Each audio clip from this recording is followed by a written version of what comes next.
Cognitive Psychology and Learning, the Stroop test. The concept of automaticity implies thoughts followed by actions that do not require monitoring or conscious guidance. Automaticity allows us to perform such tasks as walking, taking a shower, and driving to work without having to think about these things. Components of automaticity are to some extent integrated into the majority of our thoughts and behaviors. These automatic processes allow us to get things done fast and efficiently. Some types of automatic behaviors do not require a conscious stimulus to get started, whereas others are triggered by a conscious signal. Concerning driving, this process becomes automatic after gaining a certain amount of experience. When such a driver is given a set of signals or stimuli, he responds immediately. For example, when he sees blinking rear stop lights, or a traffic light turning yellow, he automatically slows down without any conscious intention. In the current fictional scenario, I was subjected to conscious automatic behavior.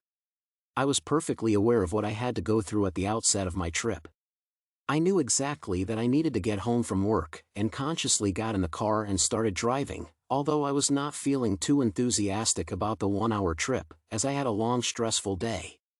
Since I have driven home from work after such days so many times, that I did not need to think about the process itself after I have intentionally launched it. When I learned driving, I used to ponder about all my actions, considering every small detail. However, after a significant amount of repetition, the frequently done practice became unconscious. This included all components of driving that did not require conscious monitoring any longer, and in other words, became conditioned reflexes.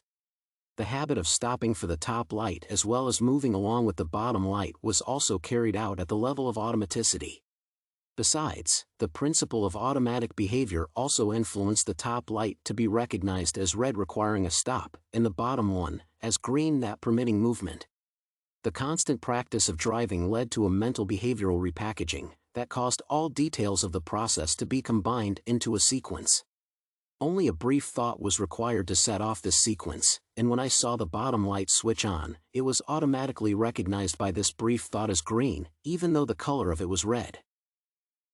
Such experiences are remembered very little, as they are being carried out at an automatic level. For example, the driver was pretty much unconscious, until the brain realized the fact of its wrong actions. However, it might have been too late.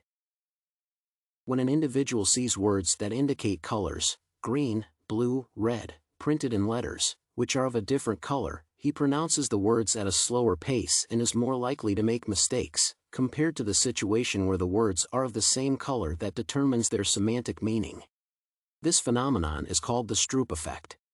This effect revealed itself in the situation discussed above, as I, the driver, followed a similar pattern. When the traffic light had switched to red, I automatically considered it to be green. In the absence of prior context, when shaping an object recognition task, I simply ignored the color required to perceive the stimulus. The phenomenon of the Stroop effect is widely implicated in testing alertness. For example, in clinical practice, it is required to test individual alertness in order to diagnose psychological disorders, such as attention deficit hyperactivity disorder, which is characterized by unusually low levels of alertness and very high distractibility. The Stroop test can also be applied by police officers in order to measure the alertness of the drivers.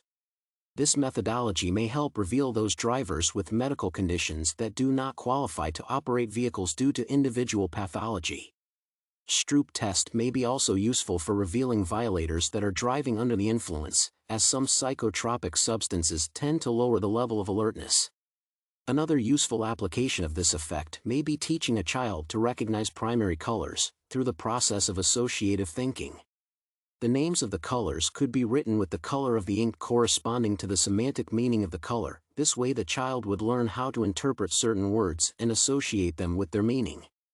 If a person has a poor reading ability, he is likely to make fewer mistakes during the Stroop test, as during the reading process he has to think about everything in detail, concentrating on the meanings of the words, whereas a person with better reading abilities will do worse on this test.